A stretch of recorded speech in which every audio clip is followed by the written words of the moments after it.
Come with me.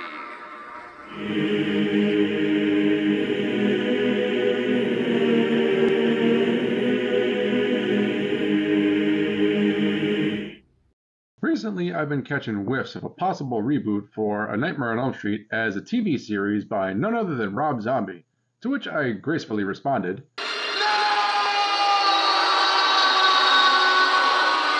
Now don't get me wrong, I like Zombie's original works. However, I don't think the grindhouse, backwoods, redneck approach is the way to breathe new life into this story. Goes without saying, though, I was relieved to learn this isn't to be the case, but it did get me thinking, what's next for Nightmare on Elm Street?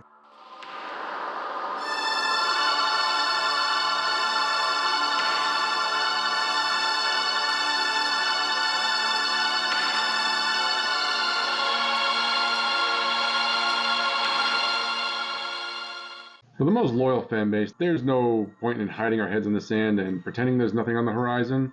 It's coming. We all know it's coming. It's only a matter of time. So I thought it'd be fun to explore some possibilities. Come on. Maybe even make enough noise to remind the powers that be of one very important thing from the most dedicated Freddy fans. We are still here!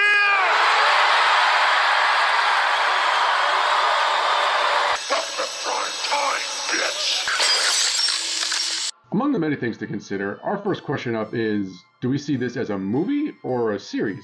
Now, face value seems like a no-brainer, but the aforementioned discarded zombie series means that a few seasons might be on the menu.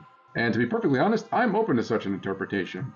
A little biased I may be, yes, as I have written a pilot of my own, that of which I would love the opportunity to pitch to the appropriate execs of the Craven estate. If you're listening, if you're out there, you may remember a short-lived series titled Freddy's Nightmares, which wasn't much for continuity, but rather Freddy's answer for a run-on similar to that of Tales from the Crypt or Tales from fill in the blank. They all started the same way then. Keeping in the Springwood universe, of course, appropriately enough, Freddy hosts or haunts a series of unrelated stories prior to the events of the original film, even though this series was made at the height of the Elm Street craze in 1988. I think it would be a nice change of pace to adapt the story for a few seasons. It would grant the opportunity for some expanded storylines, a little more background development, not too much though, and maybe capping it all off with a feature length. But if we do go feature length, that begs a question that could be applied to both avenues. You shouldn't have buried me. I'm not dead. It would seem that many of the rebooted series or franchises today are at least wise to the concept of audience fatigue, not to be overstaying their welcome, at least for the most part. As I'm saying this out loud, it occurs to me that this might be one of the reasons for all the reboots in the first place, because we all know that most of these franchises had indeed run themselves into exhaustion.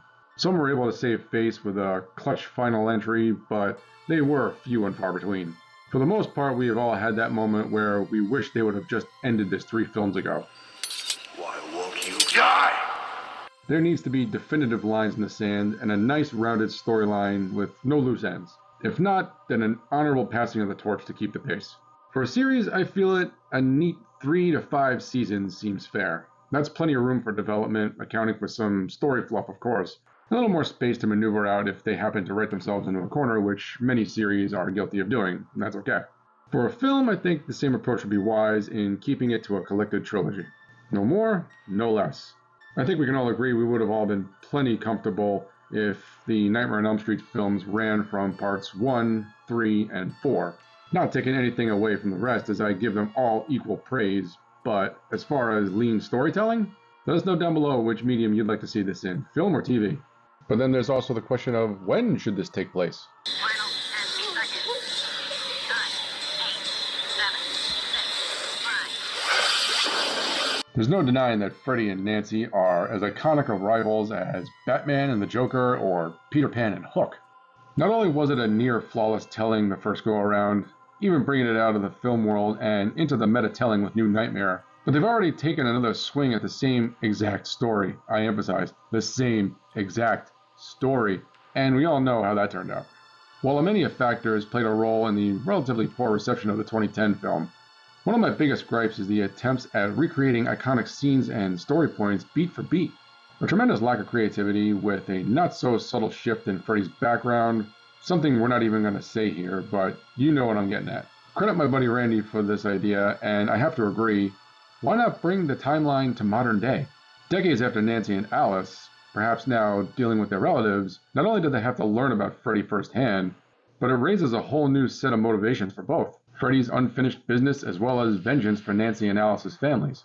Here we can dig into some more backstory on both ends, add some new games, and a whole new slew of kids ready for the chopping block. And being in the digital age, it could be fertile ground for some inventive nightmare settings. Great graphics.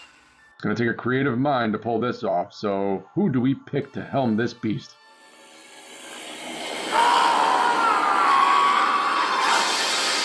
Now, normally I might give a list of my picks, but for me, it's a hands down no contest vote who it should be, so we're jumping right into my first draft pick, David Fincher. Yes! You can't argue against anything in terms of tone, atmosphere, setting, storytelling, casting choices, style, I can go on.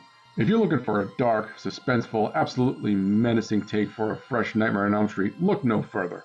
I can't think of a single negative quality that might put Fincher at odds with what we've been missing in Freddy for the last few decades. A true, sinister return to form with new eyes, taking us to places we've yet to experience. We've always had the cushion of Freddy's antics and dark humor to get us by, and while Fincher might keep it in play, it wouldn't be any kind of salvation. Look at Seven, Zodiac, Mindhunter, and a litany of other music videos that he's directed.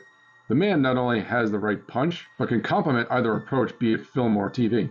For me, there is no better, but I can only speak for myself here. If you have any other choice for a director, please share your thoughts in the comments below and tell us why. I'd love to hear your opinions. Once again, if we make enough noise here, they just might hear our prayers.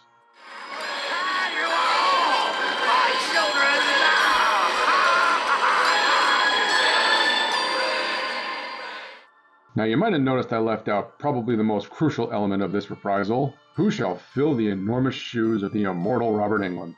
No matter what happens or who they choose to cast, direct, or produce, the one element that's going to be under the microscope is the daring soul who is granted this opportunity.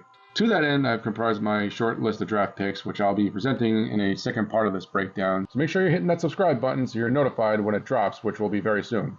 Folks, thank you all for tuning in, and truly for the overwhelming response from my last video, I can't be grateful enough. If it's more trailers you'd like to see reviewed, please let me know in the comments below, and until next time, my fellow seekers, I will see you on the other side. We'll just